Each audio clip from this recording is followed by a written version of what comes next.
Once upon a time, in the middle of the whispering woods, there lived a little bear named Bobby. Bobby was fluffy, chubby, and loved honey more than anything else in the world. But there was one thing Bobby didn't love at all: school.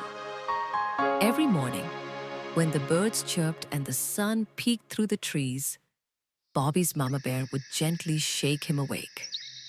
"Time for school, sweetheart," she'd sing, but Bobby would pull the covers over his head and growl, "No, I don't want to go." "Why not, Bobby?" Papa Bear asked one day, raising his furry eyebrow. "Because school is boring.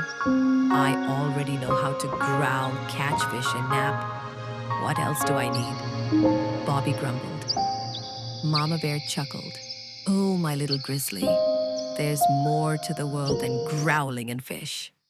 Still, Bobby dragged his paws every day. He slumped in his tiny wooden desk, doodled honey, just sleep and dream about honey rivers and cookie trees. One gloomy Monday, Bobby decided something big. "I'm not going to school ever again," he declared, standing on a tree stump like a king. Papa Bear blinked. "Not going to school? What will you do instead?" "I'll be an explorer, or a honey hunter, or maybe the world's best napper." Mama Bear smiled slyly. Well, if you're staying home, I guess we'll cancel your trip." "What trip?" Bobby asked. "Oh, just the one your teacher planned for tomorrow. You know, to the Magical Meadow." Bobby's ears perked up. "Magical Meadow?" "Oh, yes," Papa Bear joined in. "A place where books float in the air, pencils dance, and cookies grow on trees." Bobby's eyes grew wide. "That's not real."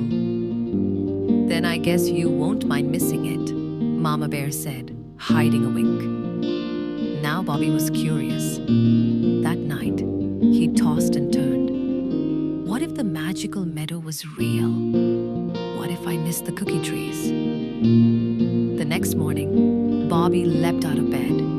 "I changed my mind. I'm going to school." Mama Bear chuckled. "Are you sure? It might just be a boring day." But Bobby was already brushing his fur, packing his backpack, and racing down the trail. When he reached school, everything seemed normal, until Miss Squirrel clapped her tiny paws and said, "Today is our trip to the Magical Meadow." Bobby's heart thumped with excitement. They all followed Miss Squirrel down a winding trail through glowing mushrooms and singing flowers. Bobby blinked. Were the flowers really singing? Soon they arrived. It was magical. The trees had shiny storybooks hanging like fruit. The grass shimmered like glitter. Friendly pencils danced and twirled on big mushroom tops, scribbling jokes in the sky. And yes, there were cookie trees, chocolate chip, oatmeal raisin, even rainbow sprinkle. Bobby's jaw dropped. Miss Squirrel handed each student a floating book. "These books will take you on any adventure you want. Just tell them a story."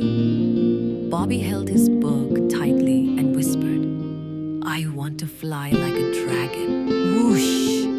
The book glowed, lifted into the air, and Bobby was suddenly flying through clouds on a dragon made of marshmallows. He laughed and shouted with joy. Max the monkey rode a race car through candy canes. Tina the turtle turned into a superhero. Ollie the owl flew with pirate parrots. Bobby's heart was thumping with excitement and happiness.